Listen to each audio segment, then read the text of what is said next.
Pessoal, muito boa tarde. Hoje eu estou aqui para a gente resolver a provinha da Universidade Federal da Bahia, de Química, né? Para quem não me conhece, eu sou o Palha, 2012, prova específica, tá? São 6 questõezinhas, cada uma tem mais de uma pergunta e a gente vai devagarinho, qualquer dúvida, só falar com a Ilana. Muito boa tarde aí, vamos que vamos, né? Questão 1, pessoal, uma questão que te apresenta uma tabela, tá? Com elementos químicos, o raio atômico desses elementos, o raio iônico e o potencial de ionização, né? Pessoal, vou dar uma lida no enunciado, depois a gente vem destrinchando um pouquinho. A tabela periódica é a mais importante ferramenta que os químicos criaram para ajudar na busca de tendências e de padrões que permitem previsões de propriedades físicas e químicas dos elementos químicos e dos seus compostos. Ok, né? A estrutura da tabela periódica moderna obedece aos padrões periódicos das configurações eletrônicas desses elementos, né? Então, quando organizados em colunas, apresentam igual número de elétrons no nível mais externo, só para a gente recordar o que é nível camada, né? Camada mais externa é a camada de valência. Coluna, pessoal, são as nossas linhas verticais, né? O que a gente chama também de grupo ou família. Então, ali no grupo, na família, os elementos têm o mesmo número de elétrons na camada mais externa. Beleza? E, portanto, semelhanças em geral em suas propriedades.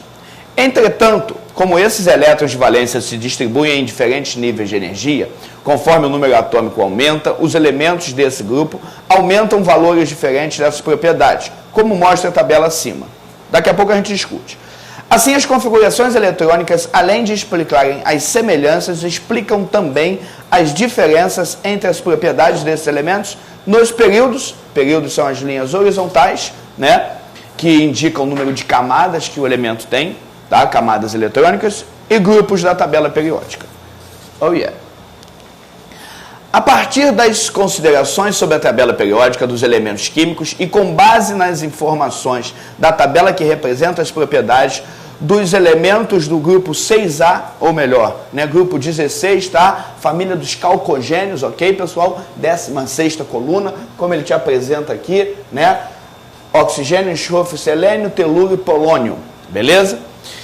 Escreva uma justificativa que fundamente a tendência nas variações dos raios atômicos e dos potenciais de ionização.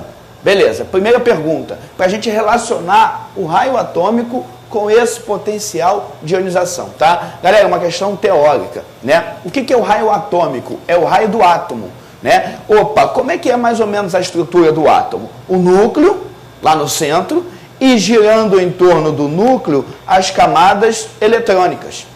Se eu te perguntasse como é que é o raio da circunferência, tu ia falar o quê? Metade do diâmetro, né?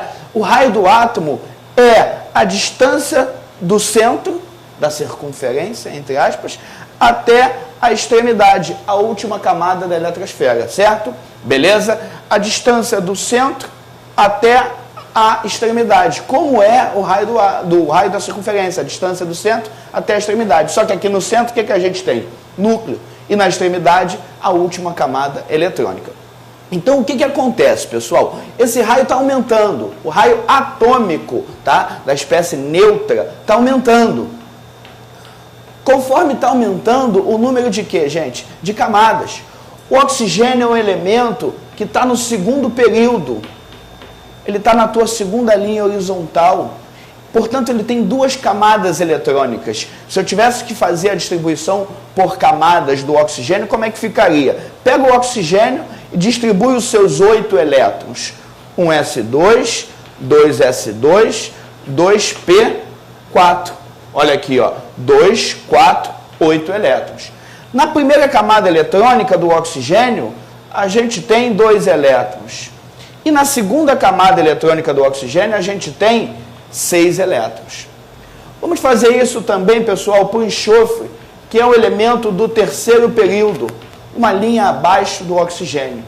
Opa, o seu número atômico, o enxofre, seu número atômico, 16. Vamos fazer a distribuição de 16 elétrons.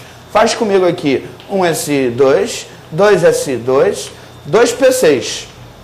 Já deu 10, certo? 2, 4, 10. 3s2, deu 12. 3p4.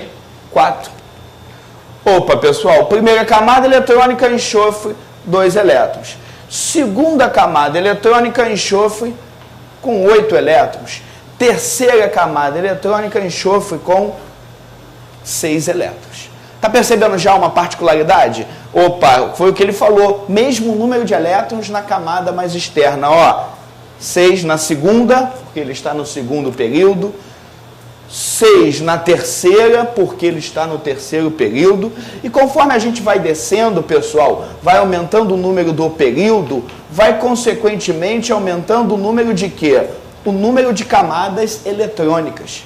E se aumenta o número de camadas eletrônicas, a distância do núcleo até a camada mais externa vai estar o que também, pessoal? Vai estar também aumentando, certo? Então é por isso que o raio atômico aumenta, né, no grupo, de acordo com o aumento do número atômico, certo?